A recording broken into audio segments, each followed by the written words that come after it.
नमस्कार दोस्तों, स्वागत है आप सभी का मेरे इस YouTube चैनल पर। दोस्तों, आज की वीडियो में हम बात करेंगे थीमेटिक म्यूचुअल फंड्स के बारे में। अगर आपको लगता है कि स्पेसिफिक सेक्टर्स या थीम्स फ्यूचर में ग्रो करेंगे तो ये फंड्स आपके लिए परफेक्ट हो सकते हैं। तो दोस्तों, वीडियो को एंड तक जरूर देखना। अगर आपको ये वीडियो पसंद आए तो लाइक और सब्सक्राइब करना मत भूलिएगा। तो चलिए शुरू करते हैं। What are thematic mutual funds? दोस्तों, सबसे पहले समझते हैं थीमेटिक म्यूचुअल फंड्स क्या होते हैं। ये म्यूचुअल फंड्स एक स्पेसिफिक थीम या सेक्टर के आसपास इन्वेस्ट करते हैं। एग्जाम्पल के लिए, अगर किसी फंड का थीम है टेक्नोलॉजी, तो उस फंड का पैसा भी सिर्फ टेक्नोलॉजीज कंपनीज में इन्वेस्ट होगा, जैसे कि IT, software, e commerce companies etc। Thematic mutual funds sector specific fund से थोड़ा डिफरेंट होते हैं। यहाँ थीम ब्रॉडर होती है, जैसे rural development, infrastructure, green energy, health care etc। ये फंड्स एक सेक्टर तक लिमिटेड नहीं होते, बल्कि एक पूरी थीम को कवर करते हैं। How do they work? आपके दिमाग में एक सवाल आ रहा होगा कि ये थीमेटिक म्यूचुअल फंड्स वर्क कैसे करते हैं। सिंपल, फंड मैनेजर किसी एक थीम को आइडेंटिफाई करता है जो उसको लगता है कि आने वाले टाइम में अच्छा परफॉर्म करेगा। फिर उस थीम से रिलेटेड स्टॉक्स या कंपनीज में इन्वेस्ट किया जाता है।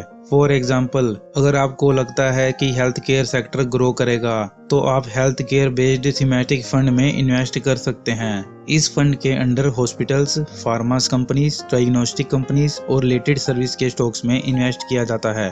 Pros of thematic mutual funds. अब बात करते हैं इसके फायदों के बारे में। Number 1, focused investment. ये फंड्स स्पेसिफिक थीम्स पे कंसंट्रेट करते हैं, इसलिए अगर आपको किसी पर्टिकुलर इंडस्ट्री का फ्यूचर ब्राइट लगता है तो आप डायरेक्टली उस थीम में इन्वेस्ट कर सकते हैं।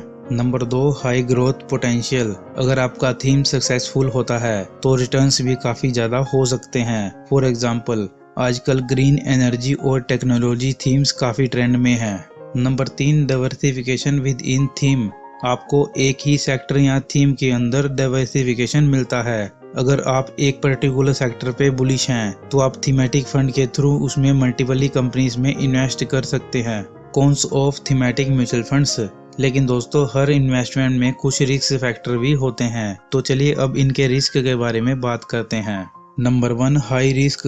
थीमेटिक म्यूचुअल फंड्स काफी रिस्की हो सकते हैं क्योंकि ये एक स्पेसिफिक सेक्टर या थीम पे फोकस करते हैं। अगर वो सेक्टर या थीम अच्छा परफॉर्म नहीं करता तो आपके रिटर्न्स भी नेगेटिवली इम्पैक्ट हो सकते हैं।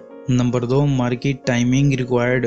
आपको थीमेटिक फंड्स में इन्वेस्ट करते वक्त मार्केट और इंडस्ट्री ट्रेंड का काफी अच्छा नॉलेज होना चाहिए। अगर आप गलत टाइम पे इन्वेस्ट करते हैं तो ये थीम फेल होती है तो लॉसेस हो सकते हैं। Number 3, less diversification compared to other funds. क्योंकि ये एक ही थीम पे फोकस करते हैं, ओवरऑल मार्केट डाइवर्सिफिकेशन कम होता है, जो थोड़ा रिस्की हो सकता है। Who should invest in thematic mutual funds? अब सवाल आता है, ये फंड्स किसके लिए सही हैं? दोस्तों, थीमेटिक म्यूचुअल फंड्स उन लोगों के लिए बेस्ट होते हैं जो एक पर्टिकुलर थीम पे रिसर्च कर सकते हैं और जिनके पास हाई रिस्क टॉलरेंस है। अगर आपको लगता है कि आप फ्यूचर इंडस्ट्री ट्रेंड्स को समझ पा रहे हैं और एक पर्टिकुलर थीम को लेके बुलिश हैं तो आप इसमें इन्वेस्ट कर सकते हैं। लेकिन अगर आपको लो रिस्क इन्वेस्टमेंट चाहिए तो ये फंड्स आपके लिए सुटेबल नहीं होंगे। कंक्लूजन। तो दोस्तों, ये थी हमारी आज की video on thematic mutual funds. ये एक हाई ग्रोथ और हाई रिस्क इन्वेस्टमेंट ऑप्शन है, तो इन्वेस्ट करते वक्त अपने रिस्क एपेटाइट को ध्यान में जरूर रखें। दोस्तों, मैं उम्मीद करता हूँ कि ये वीडियो आपको पसंद आया होगा।